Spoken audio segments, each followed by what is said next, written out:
don't understand the power of influence. The influence that we have on others, on our children, your sons, and speaking specifically to dads, your sons will be like you. Y eso es algo que como padres, especialmente los hombres, no como padres, tenemos que entender.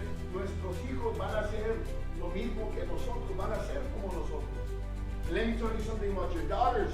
Your daughters will marry someone like you. And this is what God has called us to be. He's called us to be an influence. Not only to the world around us, but most importantly, in our home. So, this morning I want to share on God's idea of a great dad. La idea de Dios, ¿no? ¿Qué es lo que Dios considera un gran padre, ¿no? Un buen padre? Y la Biblia nos da muchos ejemplos. The Bible gives us a lot of examples of not so good fathers. La palabra de Dios nos da muchos ejemplos de hombres que no fueron buenos padres, buenos ejemplos. Y uno de ellos está en Primera de Reyes. And one of these is in 1 Kings, chapter 22. I want to read verses 51 through 53. And this was a man called Ahab. And we see here the influence that Ahab had. And in 1 Kings chapter 22, 51 through 53, Ahaziah, the son of Ahab, became king over Israel in Samaria in the 17th year of Jehoshaphat, king of Judah, and he reigned 2 years over Israel. Verse 52, he did evil in the sight of the Lord and walked in the way of his father and in the way of his mother and in the way of Jeroboam, the son of Nebat, who caused Israel to sin. So he served Baal and worshipped him and provoked the Lord God of Israel to anger, according to all his father had done. And the Bible tells us that this young man became king. Y la palabra de Dios nos dice que este hombre vino a ser rey, Ahaziah, and he was the son of Ahab. Now, does anybody remember who Ahab was married to? ¿Alguien recuerda con quién estaba casado Ahab? Anybody? Jezebel. That's right. And la esposa de Ahab era Jezabel, no? And her end story didn't turn out too good. El fin de ella no vino a ser un buen fin, ¿no? Dios la destruyó por la influencia no mala que ella tenía, for her evil influence, and because of her husband, and because they did not follow the Lord. So it says that Ahaziah, that this young king, followed in the ways of his father. Y dice que este joven rey Ahazías no siguió los caminos de su padre y de su madre. And we don't understand many times our influence, the importance of our influence. Muchas veces no entendemos la importancia de nuestra influencia, ¿no? Sobre nuestros hijos. En Salmo 78:8, Psalms 78:8. And the word of God reads like this: and be not like their fathers, a stubborn and rebellious generation, a generation that did not prepare its heart, and whose spirit was not faithful to God. En Salmo 78:8, y no fueron como sus padres, una generación porfiada y rebelde, generación que no preparó su corazón y cuyo espíritu no fue fiel a Dios. Look at Psalm 78, that same chapter.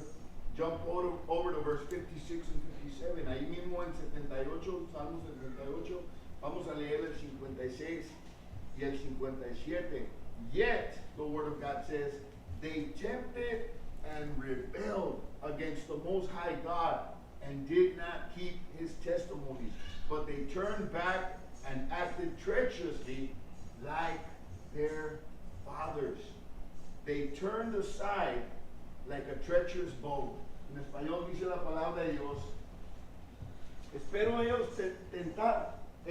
ellos tentaron y provocaron al Dios Altísimo y no guardaron sus testimonios, sino que volvieron atrás y fueron desleales como sus padres se desviaron como un arco engañoso.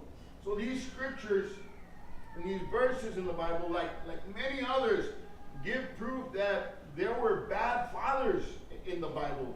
Dan prueba nuestros versículos que en la palabra de Dios hay muchos ejemplos de padres malos, ¿no? Dice que fueron infieles como sus padres. Siguieron el camino de sus padres, and they were unfaithful like their fathers, and they followed in the ways of their fathers. And a lot of times, like I said, we don't understand the power of influence, the influence that we have on others, on our children. And in our day, you know, it's not hard to find bad fathers. En los tiempos y en los días de nosotros no es difícil encontrar padres malos. Están por todos lados. They're all over the place. We have dads that are there but not really engaged with their family. Tenemos a padres que están ahí pero realmente no están envueltos con su familia. Maybe they work and provide, but they're not involved in the upbringing and the raising of their children. You have absent fathers. Tenemos padres que, ¿verdad?, están ausentes, no están ahí, they're not there. You have what's called deadbeat dads. Padres desatendidos, ¿no? Padres que, ¿verdad?, no están ni al tanto de sus hijos, no proveen para sus hijos, por eso hay tanto divorcio y vemos que padres ni están ahí para sus hijos. You have fathers that are bad examples to their kids. And we need to realize, like I said, the power of influence, good or bad. Because you're going to influence your children, whether it's in a good way or in a bad way. Muchas veces no entendemos el poder de la influencia, ¿no? Que la influencia que podemos ser para nuestros hijos en una forma buena o en una forma mala. De todos modos, vamos a hacer una influencia para ellos. And let me tell you something about our kids. Your sons, and speaking specifically to dads, your sons will be like you. Y eso es algo que como padres, especialmente los hombres, no como padres, tenemos que entender. Nuestros hijos van a ser lo mismo que nosotros, van a ser como nosotros. And let me tell you something about your daughters. Your daughters will marry someone like you. Sus hijas, nuestras hijas se van a casar con hombres como nosotros, sean buenos o malos, sea la influencia que les dimos, sea buena o mala, whether the influence that we gave them was a good influence, a good example, or a bad influence, a bad example, our sons will be like us, and our daughters will marry someone like us. And that gives us really something to think about. And eso nos da algo de qué pensar, ¿no? So in today's world, it's not really hard to find bad dads. However, finding a man that stands out as an example of what it is to be a good father, it's a hard thing to track down. Es algo difícil no encontrar un padre que es un buen ejemplo para sus hijos. And about 3,500 years ago, God looked down and he saw this man. He saw Abraham and he declared him to be a good father. Y hace 3,500 años dice que Dios vio hacia abajo sobre la vida de Abraham y lo declaró ser un buen padre. And if we take time to look at the life of Abraham, we'll see the reasons why God declared him to be a good father. Y si vemos la vida de Abraham, no podemos ver el por qué Dios lo declaró ser un buen padre. Today we're going to look at a little bit of Abraham's life. Vamos a ver un poco de la vida de Abraham y qué es lo que toma ser un buen padre. We live in a day when we need good male role models. Vivimos en un tiempo, ¿no?, donde necesitamos buenos ejemplos de los hombres, buenos modelos.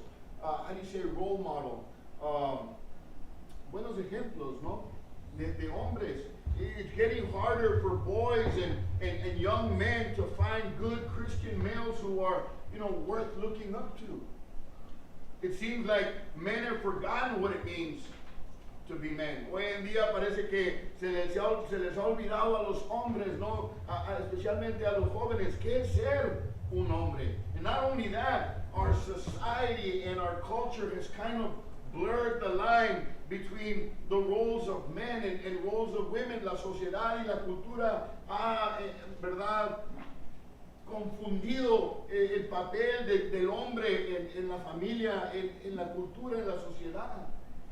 Not only that, but society rewards fathers for being absent.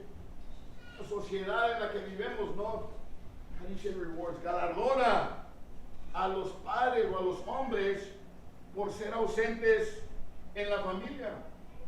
El gobierno, ¿verdad?, le da dinero y beneficios a mujeres que crían a sus hijos solos sin que el hombre, o sea, que el hombre no está en casa o en la familia. And government gives benefits and even money to families or women who are raising their kids alone. And a lot of times that kind of promotes, no, the man not wanting to be there or needing to be there. So why do you need the man? And it kind of gets the man off the hook, you know, of having to be responsible for raising the family, because anyway, you know, they're giving my family, they're giving my baby mamas, you know, money, benefits. I don't have to be there. I don't have to work. I don't have to provide. I don't have to raise. I don't have to be an example. And that's what culture is doing today. That's what society is doing today. But today we need real men. Hoy en día, como siempre, ha habido una necesidad para hombres verdaderos. Men who are not afraid to be men of God, the men of God that God has called them to be. Hombres que no tienen temor, no, de ser esos hombres, esos padres, esos ejemplos, esos líderes que Dios nos ha llamado a ser. And in the life of Abraham, we see a man who represents what God is looking for. Not a perfect man, because Abraham had a lot of faults. He made a lot of mistakes, had a lot of failures. But we can see in aspects of his life what God is looking for in a man. And if we look at some of the qualities of Abraham, we see what God is looking for, what God's idea of a great father is. The great dad is a man, first of all, who falls in line with God's plan. Yes, amen. Entonces, el hombre que Dios busca, no un hombre que se puede considerar un hombre de Dios, un hombre, un padre, un buen padre, es un Dios que cae en línea con el plan de Dios, no solamente en su familia, pero en su matrimonio y en su familia. Amen. Amen. And Abraham was called, he wasn't very young. Abraham no era un hombre joven cuando Dios lo llamó. And this should be encouraging for us, because we've all made mistakes, right? Entonces, esto debe ser algo de ánimo para nosotros, porque todos hemos cometido errores. Yo he cometido errores en mi vida, en mi matrimonio, en mi familia. Entonces, nunca es demasiado tarde para decir, voy a comenzar a hacer las cosas bien. And Abraham was 75 years old. He was not a young guy. So it's kind of encouraging for us, because, you know, a lot of times we make mistakes. And even today you might say, well, maybe I haven't been the dad that, you know, I should be, or the example, or the example of a leader that I should be. Well, it's never too late. Abraham was 75 years old. And God called him to leave his family, his hometown. Well, and he was set out by God to follow God's purpose. And in Genesis chapter 12, verse 1, Génesis capítulo 12, versículo 1, vemos que Abraham obedeció a Dios. Abraham obeyed God, followed God.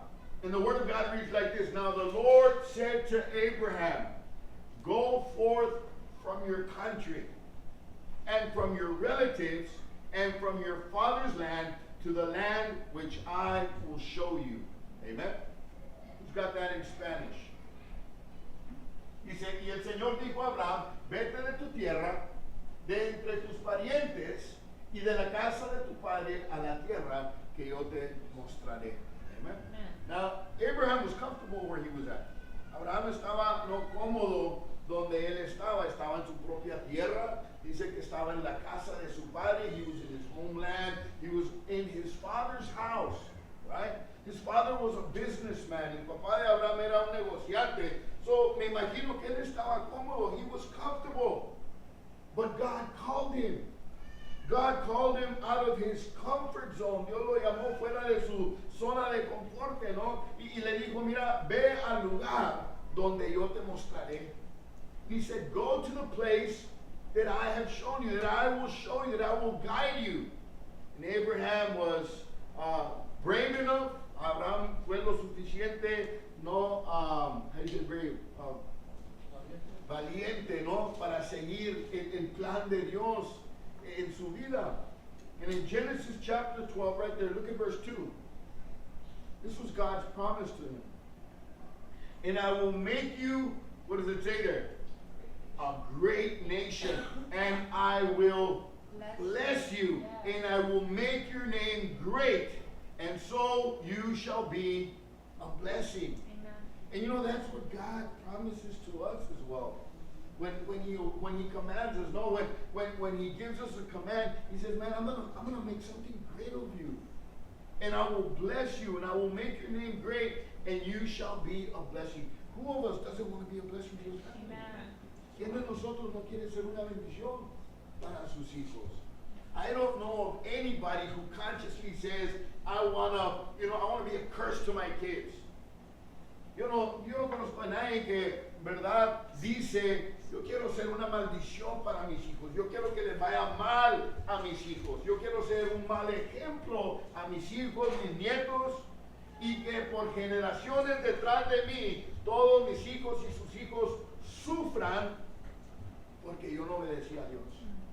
I don't know anybody who says that. We all want to give our kids good things. Todos les queremos dar a nuestros hijos buenas cosas. Empieza por obedecer a Dios. And it starts by obeying God, by following God. God told Abraham, man, I'm going to take you away. I'm going to take you out of your comfort zone where you feel comfortable. But there's a blessing if you obey me. There's a blessing if you follow me. I'm going to make you great, and you shall be a blessing to everyone, starting with your kids. And Abraham answered to God's call. And Abraham followed God. And there's no greater blessing than for our children to be surrounded by men who follows God's call upon their lives. No hay una bendición más grande, ¿no? Que hijos que sean rodeados, ¿no? por hombres, por padres que siguen el llamado de Dios en sus vidas. I'm not referring to a professional call, to a vocation, to ministry. No estoy hablando, no, de un llamado al ministerio o una vocación de que sean pastores o predicadores, pero que sigamos el llamado de Dios en nuestras vidas. I'm talking about the call of God upon our lives, to follow Him, to obey Him. I'm referring to men who, heard God's call. Men of the cross, godly husbands, godly fathers, to be godly examples. That's what God wants. Ese es el llamado de Dios para nuestras vidas. Que le sigamos a Él, que le obedezcamos, que podamos ser buenos ejemplos para nuestras familias y para nuestros hijos. And every Christian man, every believing Christian man has a call from God upon his life. Todo hombre creyente, no seguidor de Jesucristo, tiene un llamado de Dios en su vida, especialmente los padres. Y aquí nos enseña dos verdades muy importantes. This teaches us two very important truths, no? That there has to be a personal relationship with God. As fathers, it's very important. Como padres, es de suma importancia que tengamos una relación personal con Dios. ¿Cuánto puedes decir amén? Abraham, the Bible tells that Abraham knew God personally. He was called a friend of God in the Bible. And every child deserves a saved father. Cada niño merece, no, cada niño, niña, cada hijo merece un padre que es salvo. Ahora, vuelvo a repetir, esta persona, este hombre no es un hombre perfecto. You don't have to be perfect to be a saved father, to be the father that God wants you to be, because the truth is, none of us are perfect. Ni uno de nosotros somos perfectos. Pero un hombre que es salvo, un padre que es salvo, no puede enseñarle a sus hijos, no, el fundamento, puede ser esa influencia para sus hijos. And a father a father that God, the father that God wants us to be, needs to be a man that has a relationship with God. Este hombre que Dios quiere que seamos padre, tiene que ser un hombre que tenga una relación con Dios. Salvation is, it is not only coming to church. La salvación no solamente se trata de venir a la iglesia. Se trata de tener una relación personal con Dios. That there's a personal responsibility before God. Que tengamos una responsabilidad personal delante de Dios. Every person in this building, especially men and especially fathers, we have a great responsibility before God. Tenemos una gran responsabilidad delante de Dios, and that's to train up our children. And I've said this before, as fathers, this is the most important thing we'll ever do in our lives. Y lo he dicho anteriormente que como padres, como hombres y como padres, esto es la cosa más importante que vamos a hacer en la vida. Now there's other important things that we do. Hay otras cosas importantes que hacemos. Nuestro trabajo es importante. Our job is important. That we bring in the money to pay the bills and put food on the table. That's important. Que traigamos el dinero a casa, ¿no? Para pagar los biles y poner comida en la mesa para proveer las necesidades materiales de la familia. Eso es bien importante. Pero la cosa más importante de nuestras vidas es lo que hacemos con la generación que nos va a seguir después de nosotros. But the most important thing we'll ever do is train our children and the generations that are coming after us, because it's the only thing that's going to be left behind when we leave this world. If you have a car payment, that car is going to break down. It's going to rust. It's going to end up in a junkyard someday. Si estamos haciendo un pago de un carro o una troca, y muchos de nosotros tomamos orgullo, ¿no? de nuestros muebles, que los tenemos bien limpiecitos y los llevamos a lavar y aspirarlos y que estén bien presentables and real shiny, and we make sure that our cars are, we take pride in our vehicles, especially men, right? You got to realize that vehicle's not going to last forever. It's going to end up in a junkyard someday. Your house isn't going to last forever. And I know that, a lot of us, we have mortgage payments, and we take a lot of pride in our homes, in our houses, our physical houses, but that house isn't going to last forever. Esa casa no va a durar para siempre. Lo que sí va a durar después de que nosotros nos vayamos son nuestros hijos, y los hijos de ellos, y los hijos de ellos. That's right. Es lo único que va a permanecer cuando nosotros ya no estemos aquí un día. Por eso digo que lo más importante que vamos a hacer en la vida es crear a nuestros hijos, enseñarle a nuestros hijos que sigan el camino del Señor. That's the most important thing we'll ever do, is raise our kids to follow God and obey God.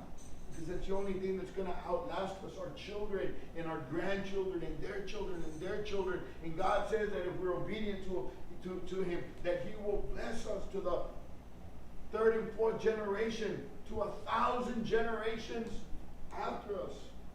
And that's why we have to teach them about Jesus. We need to teach them about the Bible. We need to teach them about the Lord. They need to learn about prayer and salvation and how to have a close walk with God. And they're going to learn this from the fathers. Tenemos que enseñarle a nuestros hijos acerca de la importancia de la salvación, cómo tener una relación con Jesucristo. Tenemos que enseñarles cómo orar, cómo caminar con el Señor. Y todo esto son los padres que les enseñamos a nuestros hijos. Efesios 6:4, Ephesians 6:4.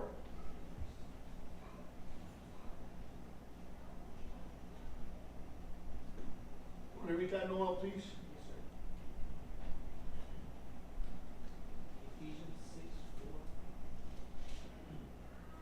Now then, read, get it in Spanish for me, please. Ephesians 6:4.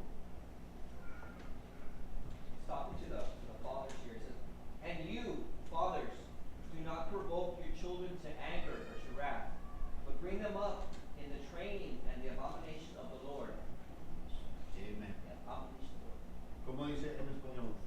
Y vosotros, padres, no provoquéis a ira vosotros hijos, sino criadlos en la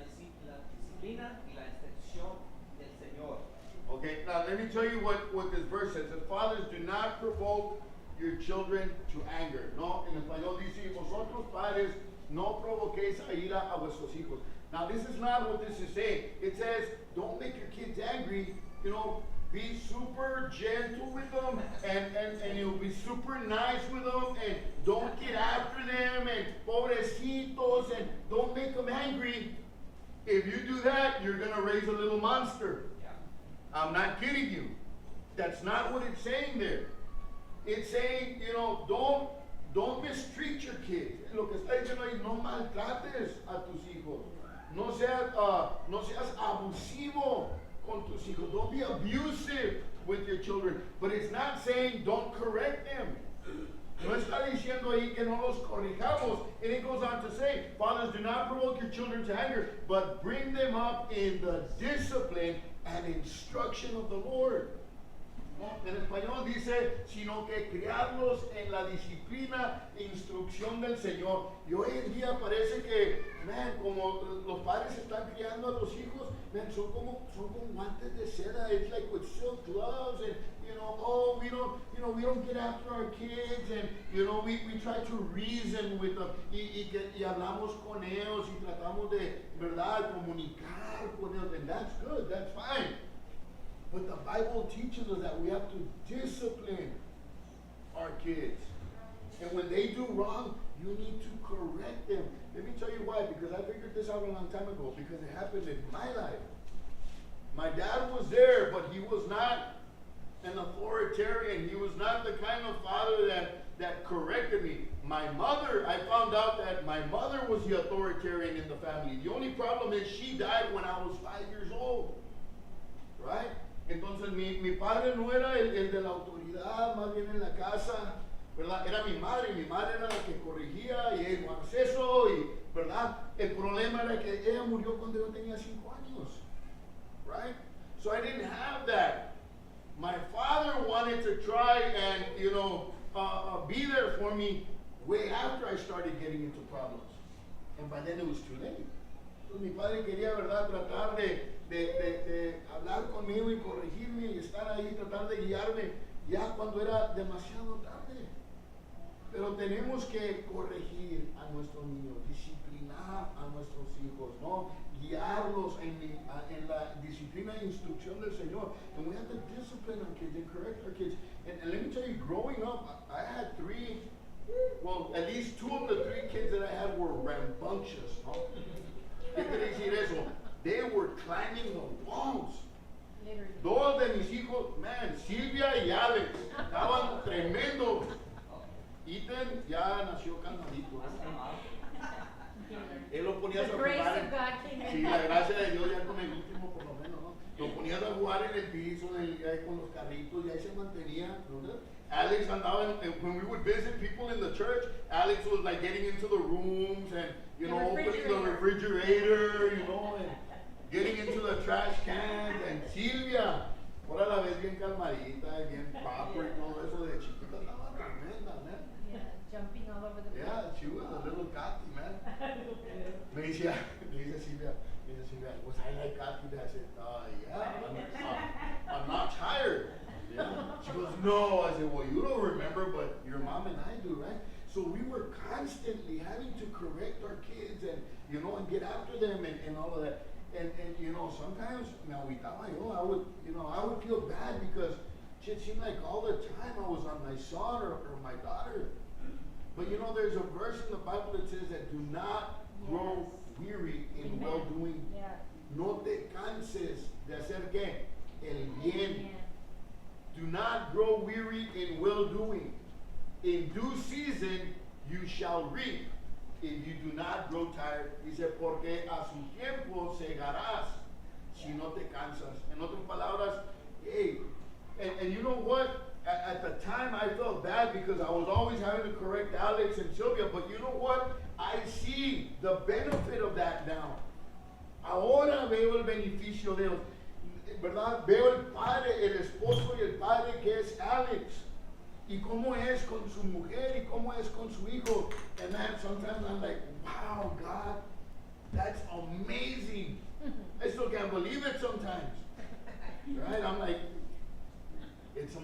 it's amazing. You have I'm to so finish proud of. yourself. I'm so proud of my son. I'm so proud of Silvia. She's an amazing mom. They were listening after all. They were something, by the grace of God. And you know, Alvin. I mean, Alvin came to the home at 19 years old, and he was a crack cocaine addict. I mean, it's amazing. And I was telling him this morning too, man. I'm proud of you guys. He was a crack cocaine addict, and he stole my church van one time, and about $1,000 of fundraising money that the boys went out, right? They went out and they never came back, and de los tres que se fueron, nomás Alvin regresó el tercer día. And he didn't come with any money, but at least he came in the van, right? The money was gone. And he came back in the van, and you know, I said, hey, pastor, you know what? And I guess he was expecting me to like sit the law on him or call the cops, and I said, are you okay? And he said, yeah, I'm okay. And I go, good, because I'm going to kill you now. I gave him a hug. I gave him a hug, and I said, go to the home and get some rest. And, you know, we'll talk about this later. But because I saw what God wanted to do in his life. Now, he's a tremendous husband. He's a tremendous father. Right? He's working full time. He's doing college, right? He started putting alarm systems and things like that. Went to school, studied electricity, right, to become an electrician. Started working for Magic Valley. How they gave him a higher position, and you know he's going to school at the same time. And I see, you know, he in last year he was doing that. He was doing t-ball with the kids. He was help coaching his kids' team. When we were fixing the church, he was here doing the electricity and all of that. And all of that. Alex too. And it's amazing. But let me tell you something. That took a lot of discipline. It took correction. Do not grow weary in well-doing. You have to.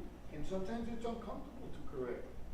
Muchas veces, chihuahuas, man, le tengo que ir otra vez y nos agitamos, pero la palabra de Dios dice, no te canses en hacer el bien. Do not grow weary in well-doing, because you're going to see the benefit of that someday. One day we see the benefit of that. And here's another thing, it's not too late. You said, well, you might say, well, you know, I kind of struggled in that area. It's never too late. Abraham was 75 years old when God called him. So it's never too late to start doing even if your kids are grown up or growing up, aunque tus hijos ya estén grandes, no, eso, cuando salen de la casa, no paramos de ser padres. When our kids leave the house, we don't stop being parents, we don't stop being fathers. That's right. And God has called us to discipline and correct them in the ways of the Lord, to instruct them in the ways of the Lord. We all know Deuteronomy chapter 6, verse 4 through 8. Deuteronomio capítulo 6, 4 al 8. Hear, O Israel, the Lord is our God. I'm always reading this verse because it's so true. The Lord is one. You shall love the Lord your God with all your heart, with all your soul, with all your might. These words which I am commanding you today shall be in your heart. That verse 7, then you shall teach them diligently to your sons, and you shall talk to them when they sit in your house, and when they walk by the way, and when you lie down, and when you rise up. You shall bind them as signs on your hands, and they shall be as frontals on your forehead. Amen? And thank God for women who live and teach their children the truth. But the calling is for the fathers. It's the father's responsibility to take the spiritual lead in the house, to upbring and to raise the children and to guide them in the ways of the Lord. And this is important for us to understand. We're going to be held accountable for this. And I've said this before, dads, when we go before God, He's not going to ask you about your bank account. He's not going to ask you about your truck or your car or your house or your mortgage or your properties. He's going to ask you, what did you do with the blessing of the family that I gave you? Amen. What did you do with your wife? What did you do with your children and your grandchildren? That's what we're going to be held accountable for. That's what concerns me more than anything else. And we need to be aware of what our children are doing and be on top of them. Because what we do and what we teach them and the example that we give them is what they're going to do. They're going to repeat it. That's right. And there's this little poem that I always like to read on Father's Day, and it's called This Little Chap Who Follows Me. And it goes like this. It says, a careful man I want to be. A little fellow follows me. I do not dare to go astray, for fear he'll go the self-same way. I cannot once escape his eyes. You're always watching us. Whatever he sees me do, he tries.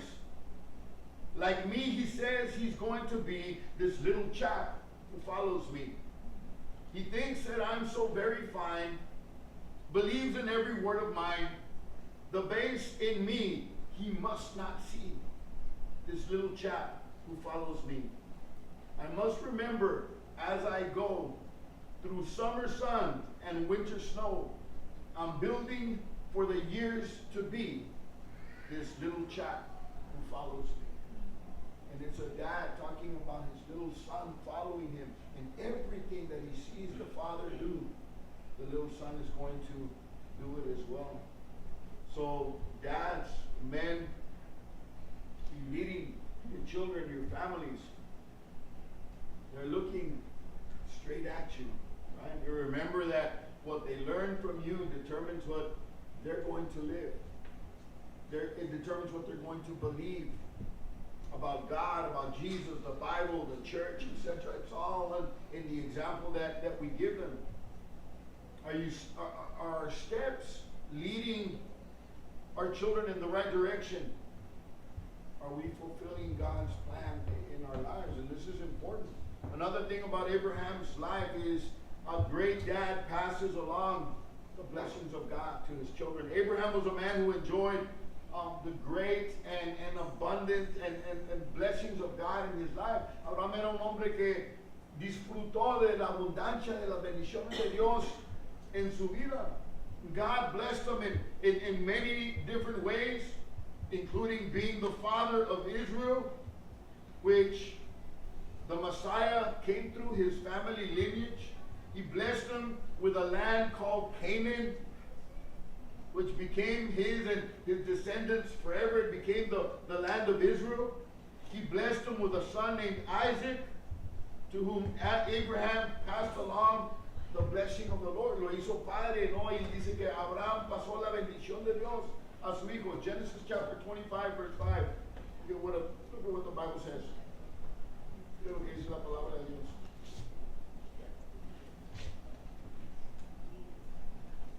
Abraham chapter 25, verse 5. What does it say, Alex? Genesis, Chapter 25, verse 25.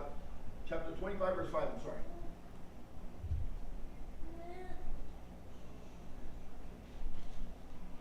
Génesis 25:5. Genesis 25, 5, I'm sorry. What does it read? says, now Abraham gave all that he had to Isaac. Amen. What does it say in Spanish? Abraham dio a Isaac todo lo que poseía. Pues, Abraham dio a Isaac todo lo que poseía, right? In the Bible, it's a short verse, right? It's not very long. But the weight of what it says, ¿no? Lo que dice que le dio a su hijo todo lo que él poseía. He gave everything to his son. And that one verse tells us all. He received from the Lord. Dice que todas las bendiciones que él recibió del Señor se las dio a la próxima generación. He gave that blessing to the next generation. And Isaac was blessed to have a father like Abraham in his life. Every child would be blessed to have a father, a godly man around him who takes the blessings of God and also passes them along to the next generation. You know, what a parent hands down, he receives in return from his children. Lo que el padre o los padres dan a sus hijos lo reciben también de sus hijos. They'll always be a mirror. Your children are always going to be a mirror to what you've invested into them, into their lives. If you invest the blessings of God, that's what you're going to receive, the blessings of God. I'm blessed when I see Alex, when I see Alvin, When I see Ethan and Sylvia, my children, I'm blessed. When I see Priscilla, I'm blessed by my kids, right? And that's a reflection of what has been given to them as well. God's kind of dad makes the right kinds of investment in their children's lives and in their grandchildren's lives. That's the kind of man that Abraham was. Everything that God gave him, he gave it to Isaac. He invested into his son. Another thing about Abraham's life is that he was a man with a gracious personality. Abraham era un hombre con una personalidad de gracia, ¿no?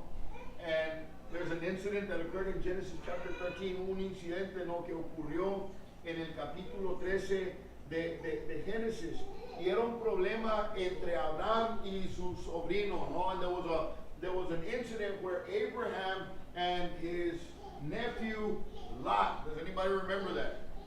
Right? What was the issue? Does anybody remember? ¿Qué era el problema entre Abraham y su sobrino Lot? So Abraham had his own flocks, right, of sheep, and he had his herdsmen, his men who took care of his sheep. And you're talking about a tremendous flock, ¿no?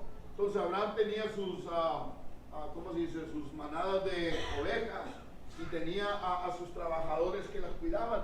Su sobrino Lot igual tenía sus manadas.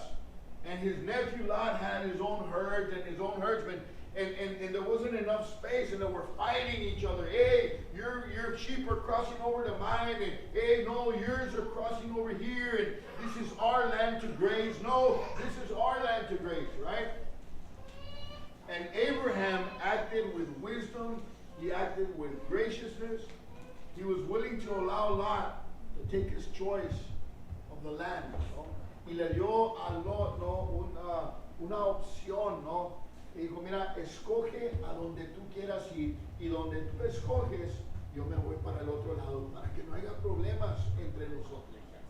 You choose where you want to go, and wherever you choose, I'll go to the opposite side, so that, there won't be any problems in the family, and your herdsmen and my herdsmen. Abraham could have said, well, you know what, let me check out the land, and then I'll choose where I want to go, and then I'll let you know where you want to go. So what would Abraham have done? Oh, where it's greener, where there's more grass, where it's nicer, I'm going to pick that, and I'll give Lot the scraps. I'll give Lot the other side where it's not so good. But that's not what Abraham did. He acted with wisdom and graciousness, right? He said, you choose. You choose where you want to go, and I'll go in a different direction. He had a gracious attitude. He could have reacted differently. He could have been rude. He could have been violent. Whatever, rudo, violento, no. But he reacted with grace. Reaccionó con gracia. And in chapter 21, there was another incident, a conflict between Sarah, his wife, and Hagar, and her son with Abraham, Ishmael. And again, we see that Abraham displayed a gracious spirit. He acted with wisdom, right? And these were difficult circumstances, right? These weren't like easy little problems, but he sought to be kind and generous, to everybody that was involved. In the issue in chapter 21, remember that God had promised him a child in his old age with his wife, Sarah. Now, Sarah was also already old. She was an old lady. She had way gone past her childbearing years, right? But God had promised Abraham that he was going to give him his own son. So the time passed, and they kind of became a little impatient, like a lot of us do, right? We become impatient when things don't come right away, right? So Sarah said to Abraham, she had this great idea, right? Well, maybe what God meant was that you were going to have a son, but not through me, through my servant, Hagar. And Abraham said, well, yeah, I think that's a pretty good idea. That sounds good to me. Are you sure? Yeah, okay, fine. Right? Do you insist? Huh? If you insist.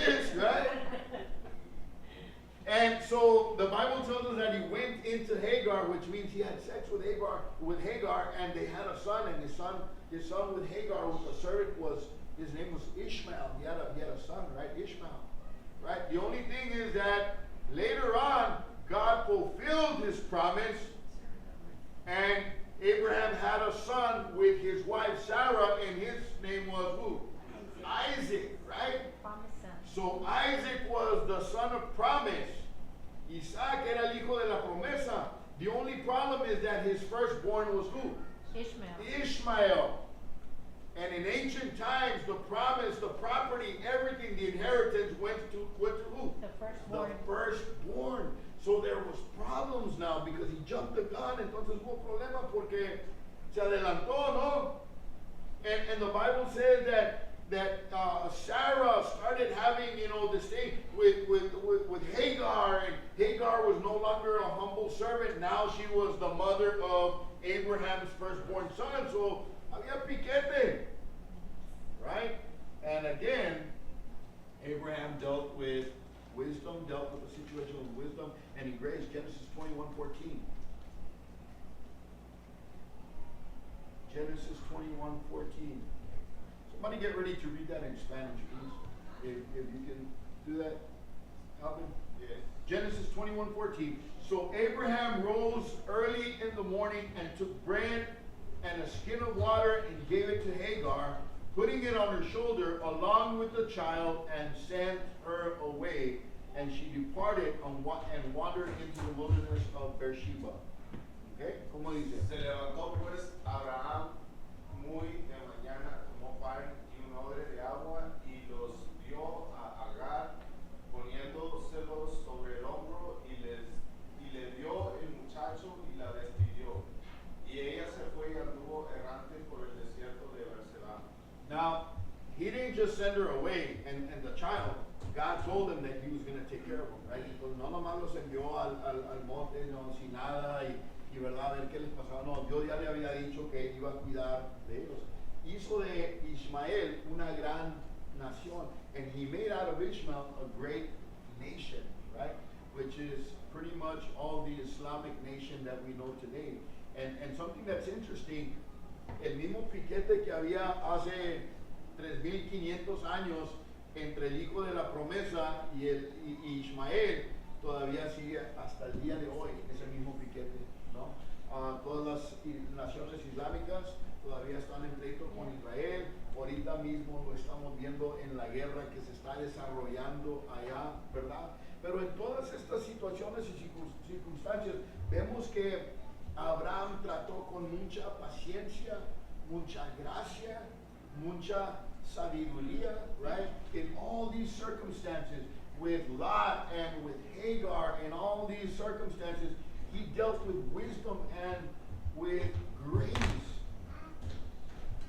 This is one area where I personally have struggled as a father and sometimes as a grandfather, right? It's so easy to get wrapped up in what we're doing and with our work and, with everything else going on, that we forget the kids are just kids. And that they're not always going to act like adults. It's easy when they do things, that are childish, foolish, or just plain dumb, to become impatient and to overstack, and that happens to me. Yo me desespero muchas veces.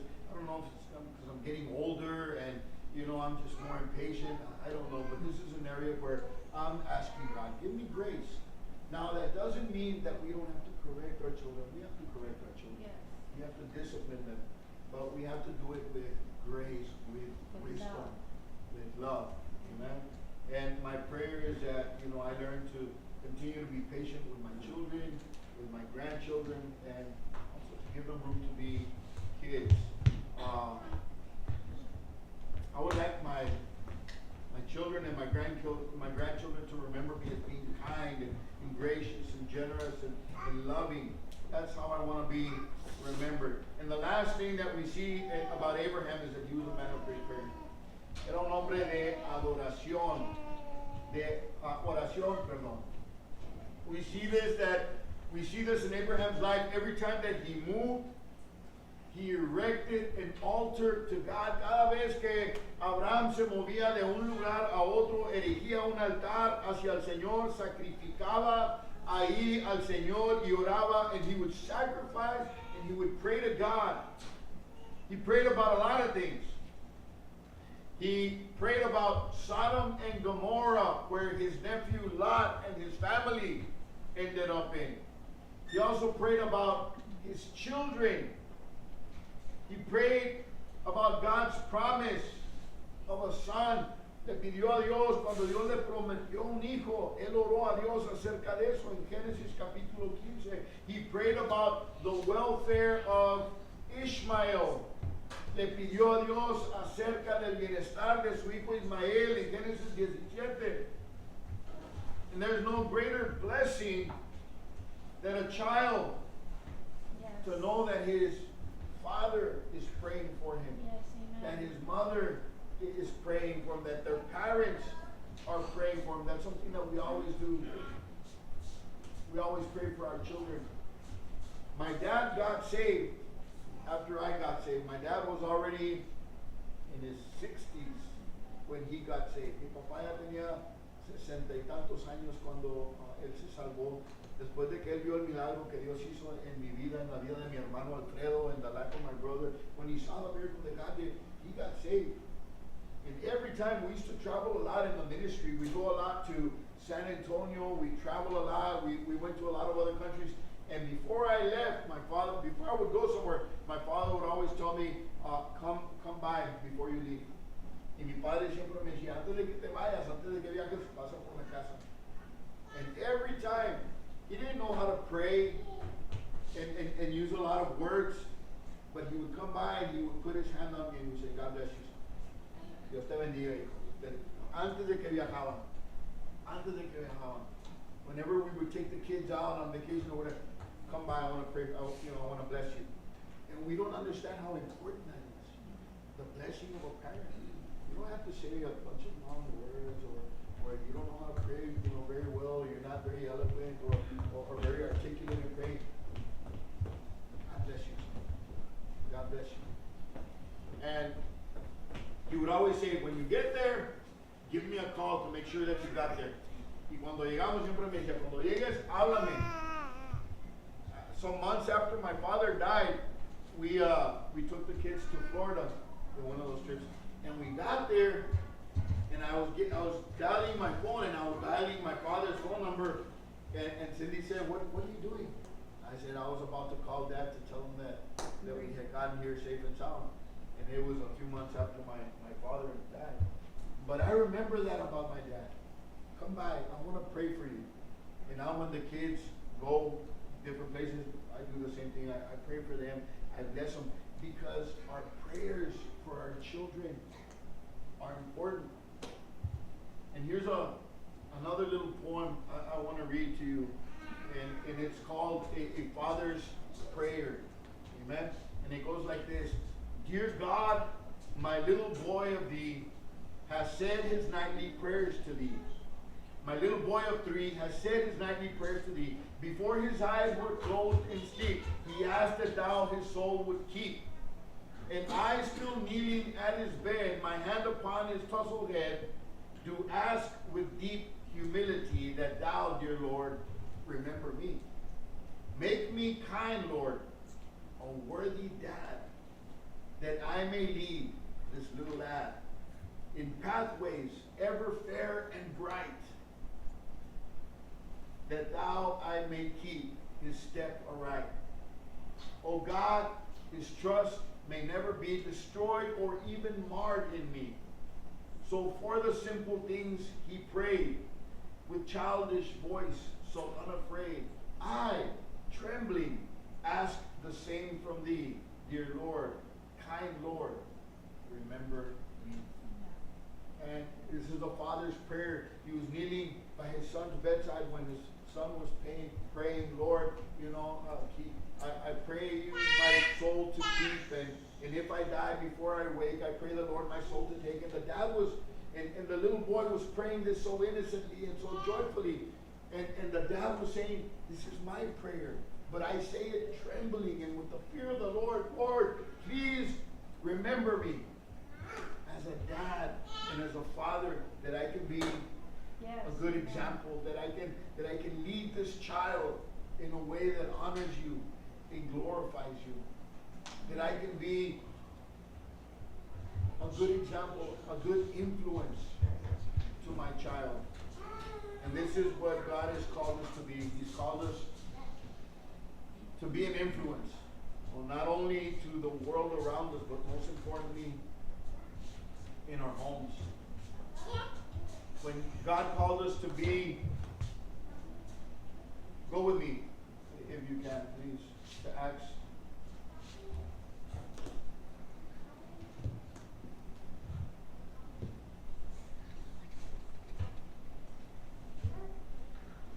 Acts chapter 1, verse 8. And I'll finish with this.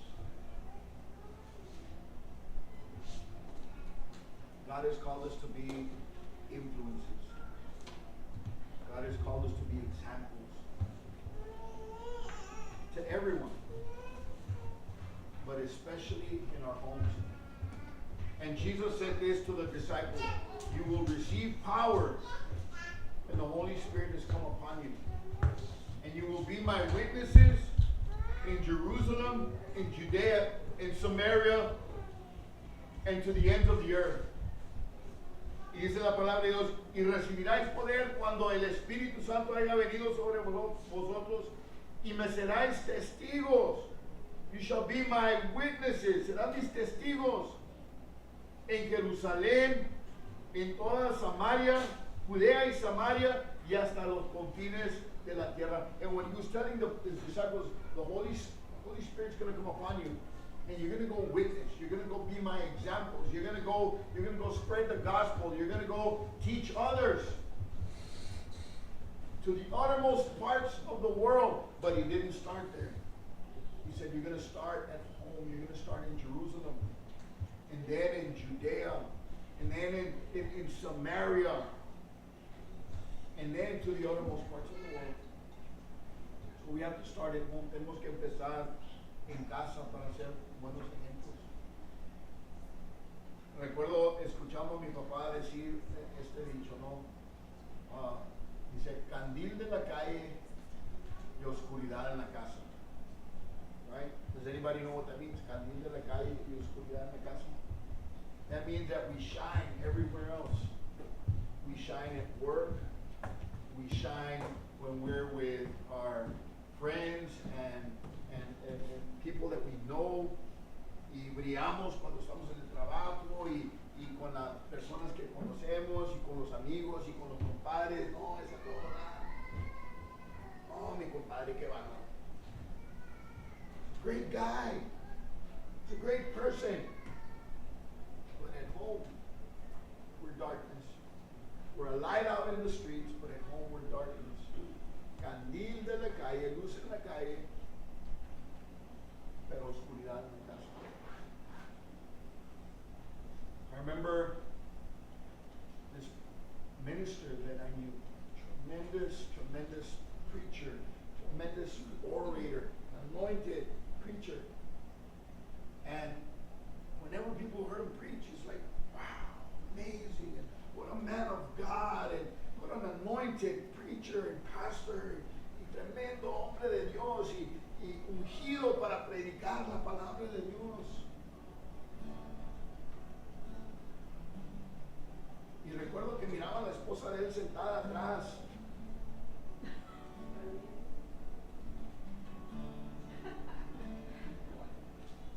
Like, wow, man, like, what's up with his wife? And one time I complimented her on her husband, and your husband did a great job.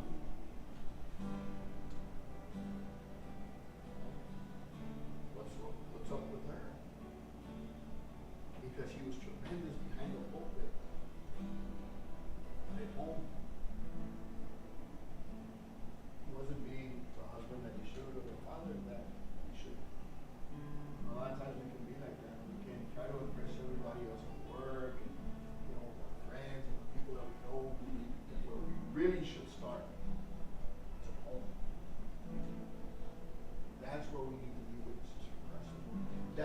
going to be the most important? At home. Because that's where your wife is watching. She's going to follow your lead. That's where your kids are. That's where they're going to follow your example.